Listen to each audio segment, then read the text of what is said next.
हाँ ठीक है।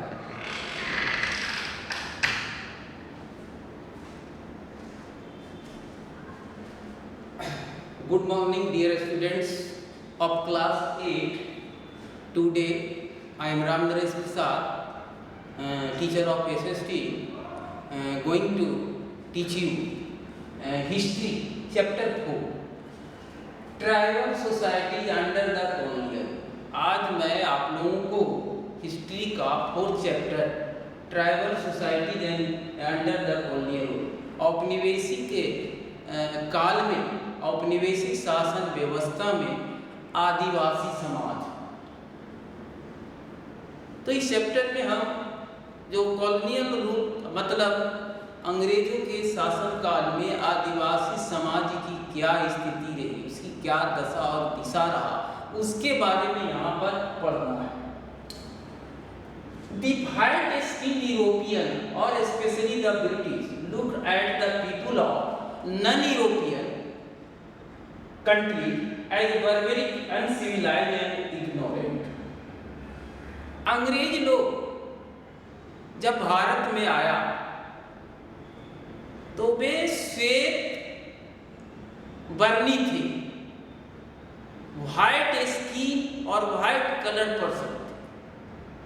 दे ऑलवेज लुक्ड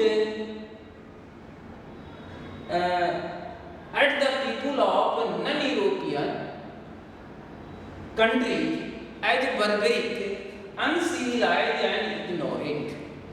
वे अंग्रेज जाति के लोग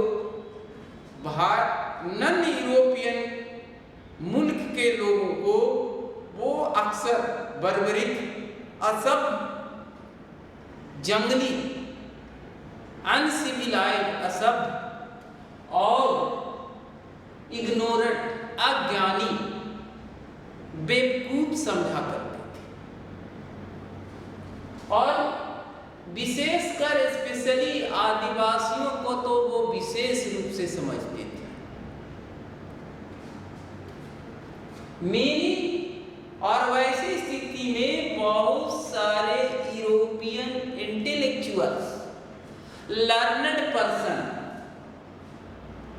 एंड राइटर्स क्लेम्ड दैट कि it by the responsibility of white skinned people to civilize and transform those who were living in a dark and age of ignorance. उसी दौर में बहुत सारे यूरोपियन इंटेलेक्चुअल और specially British intellectual and writer ने वो दावा किया कि skin white skinned people had a responsibility to civilize and transform those people who were living in a dark age or age of ignorance. उन लोगों ने अपना तर्क दिया। बहुत सारे यूरोपियन इंटेलेक्चुअल, बुद्धिजीवी, लेखक, लर्नड पर्सन और specially britisher claimed that it was the responsibility of white skinned people to transform and civilize those people who were living in the age of dark and age of ignorant. उन्होंने दावा किया कि अंग्रेजों की जिम्मेवारी बनती है, उत्तरदायित्व बनता है कि वैसे व्यक्ति जो अंधकार युग में जी रहा है और अज्ञानता के युग में जी रहा है, उसे मुक्ति दिलाना, उससे छुटकारा दिलाना अंग्रेजों का दायित्व बनता है। और इसी पर्पस से the British wanted to make various type of change in Indian society and as well as tribal society. और इसी मकसद से अंग्रेजों ने भारतीय समाज और विशेषकर और साथ ही साथ आदिवासियों के समाज में भी बहुत सारा परिवर्तन करना चाहता था। That time tribal societies, under tribal societies, different tribal communities practice a variety of activities। और उस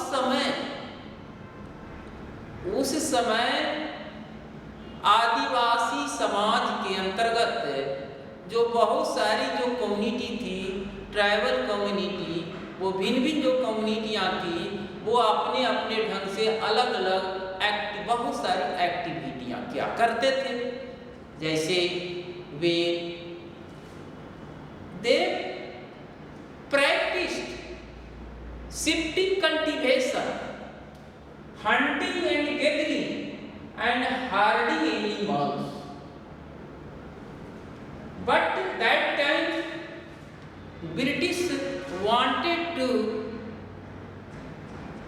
transform them in a settled life, because British wanted to impose some taxes on them,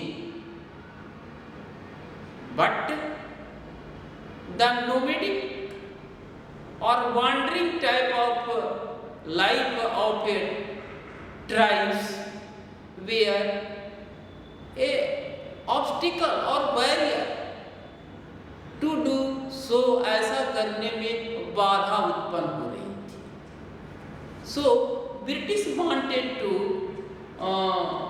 impose a settled farming and settled system on the tribal people। वो tribal people पर एक अस्थाई और settle farming like settlement को वो impose करना चाहते थे।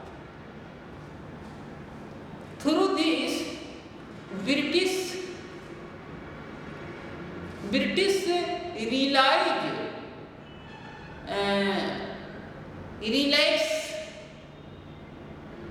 regarding collecting revenue as a tax from tribes। कहने का मतलब अंग्रेज चाहता था कि आदिवासी लोगों का इस तरह से नोमेडिक जो लाइफ है, घुमक्कड़ जीवन है, जिससे उन्हें टैक्स वसूलने में परेशानी होती है। इसीलिए वो ब्रिटिश चाहते थे कि वो भी एक सेटल लाइफ व्यतीत करें, और वो उस पर अंग्रेज जो है आदिवासियों पर सेटल फार्मिंग करने के लिए वो बाध्य किए जा रहे थे।